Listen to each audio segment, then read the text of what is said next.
Ես ուզում եմ մենք մի փոքր անդրադառնանք մի կարևոր հանգամանքի, դուք մի քանի օր առաջ գրառում եք արել, որ այո հայոց եկեղեցին ստեղծվել է հայկական պետության քաղաքական որոշմամբ եւ առհասարակ մեր հանրության մեջ պակասում է այն գիտակցումը, որ կրոնական կառույցները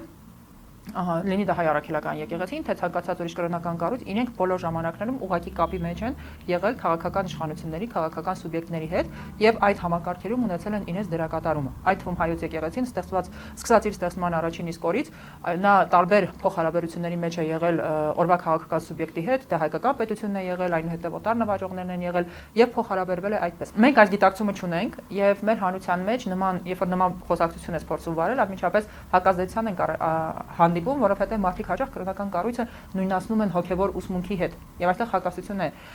առաջանում եւ ինչու՞ չէ նաեւ շատերի համար թե պատմությունից ոչ այդքան քաջատեղյակ այդ թվում հայ առաքելական եկեղեցու պատմությունից մարդկանց մոտ մանիպուլյացիայի մեծ դաշտ է թողում։ Ես կուզեի մենք մի փոքր ընդհանրական անդրադառնանք այս հարցին,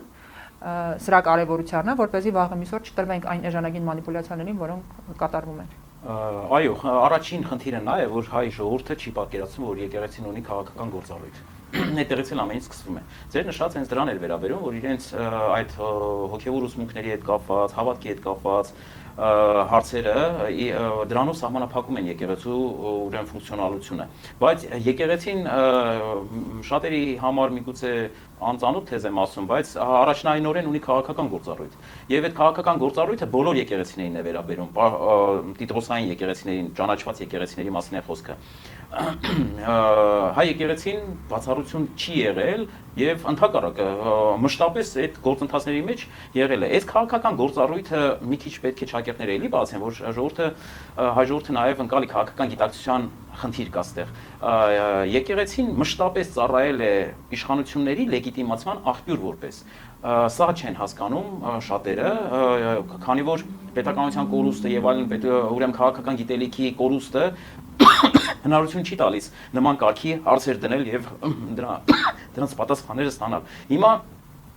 ուրեմն այդ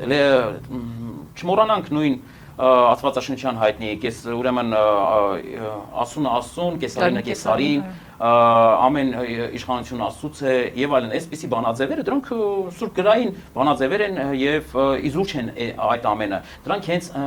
այդ քաղաքական գործառույթի բանաձևերն են, որոնք հնարավորություն են տալիս, որպեսզի եկեղեցին հանդես գա որոշակի իշխանությունների լեգիտիմությունը ապահովելու ուրեմն միջոց որպես եւ հետ վերադառնալով պատմական ժամանակաշրջաններին, այո, քանի մենք երբ որ ունեցել ենք պետականություններ, մեր եկեղեցին ծառայել է հենց տվյալ իշխանությունների լեգիտիմության աղբյուր որպես եւ լեգիտիմացրել է այդ իշխանությունը։ Հանրությունը նորմալ է դիտարկել, որովհետեւ հանրության մեջ, բոլոր հանրությունների մեջ, բոլոր ժամանակներում միշտ կարող է կասկած լինել եւ եղել են կասկածներ, ինչու պետք է տվյալ իշխանությունը իշխի եւ իրանք հպատակ լինեն։ Եվ այդ բանաձևը եղել է, որովհետեւ տվյալ իշխանությունը Աստծուց է որոշված, Աստված է որոշել եւ բայց ո՞նց ապացուցի, որ Աստված է որոշել։ Հոգեոր իշխանությունը հենց այդ գործառույթն է կատարել, ցանկացած իշխանությանը ապահովելով, որ ուրեմն տվյալ իշխանությունը Աստծուց է գալիս։ Հիմա այս տեսանկյունից, քանի մենք պետականություն ենք ունեցել, այդ նույն քաղաքական ֆունկցիան, այդ քաղաքական գործառույթը հայ եկեղեցին բնականաբար իրականացրել է։